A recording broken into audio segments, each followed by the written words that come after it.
انسان جو سب سے زیادہ غافل ہے وہ اپنے بارے میں غافل ہے.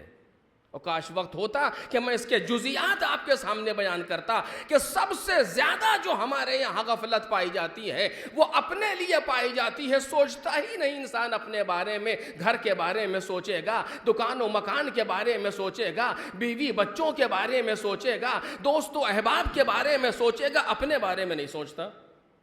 خود بعض اوقات تو مطلق غفلت ہے جو پائی جا رہی ہے, ایک مشین کی طریقے سے چلا جا رہا ہے. جیسے آپ کے سامنے یہ مائک لگا ہوا ہے, اسے نہ سوچنا ہے نہ سمجھنا ہے, یہاں رکھ دیا جائے, یہ لاؤڈ کر رہا ہے آواز کو, اس پر برا بولا جائے تب بھی لاؤڈ کرے گا, اچھا بولا جائے تب بھی لاؤڈ کرے گا, دل آزاری ہو تب بھی لاؤڈ کرے گا, دل کو آرام دے تب بھی لاؤڈ کرے گا. اس کو اس سے بحث نہیں ہے کہ کیا ہونے والا ہے, اس کا جو کام ہے ایک مشین ہے اپنا کام کرتی چلی جا رہی ہے.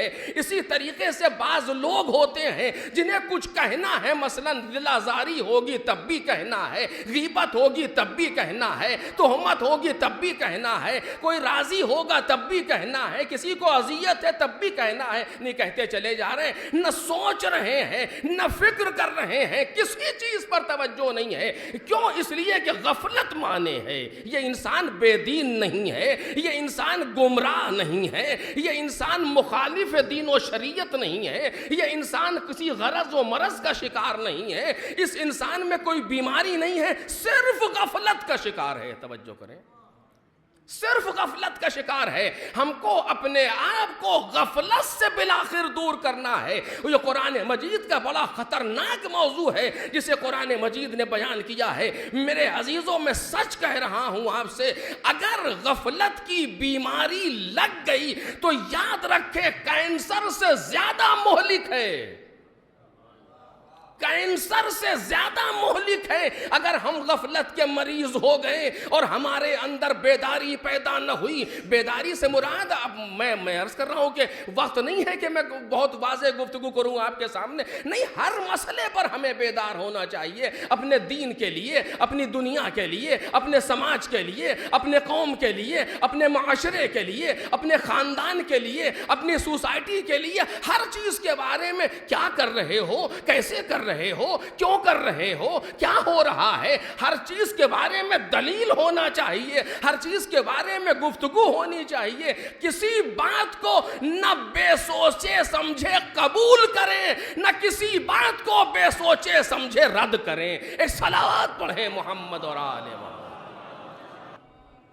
اہم چیز یہ ہے کہ انسان کے اندر بیداری پیدا ہو جائے, انسان غفلت سے اپنے آپ کو دور کر لے. چونکہ اگر یہ بیماری لگ جاتی ہے تو یہ کینسر سے کہیں زیادہ مہلک ہے, خطرناک ہے. جملے میرے نہیں ہیں, اسے خطابت نہ سمجھیے گا, یہ نہایت مہلک بیماری ہے جسے قرآن مجید بیان کر رہا ہے. لَقَدْ ذَرَعْنَا لِجَهَنَّمَ كَثِيرًا مِّنَ الْجِنِّ وَالْإِنسِ, ہم جہنم کو بھر دیں گے بہت سے جنوں سے اور انسانوں سے. لہم قلوب لا یفقہون بہا ولہم اعین لا یبصرون بہا ولہم آذان لا یسمعون بہا, جن کے دل ہیں مگر وہ سوچتے نہیں, جن کی آنکھیں ہیں مگر وہ دیکھتے نہیں, جن کے کان ہیں مگر وہ سنتے نہیں.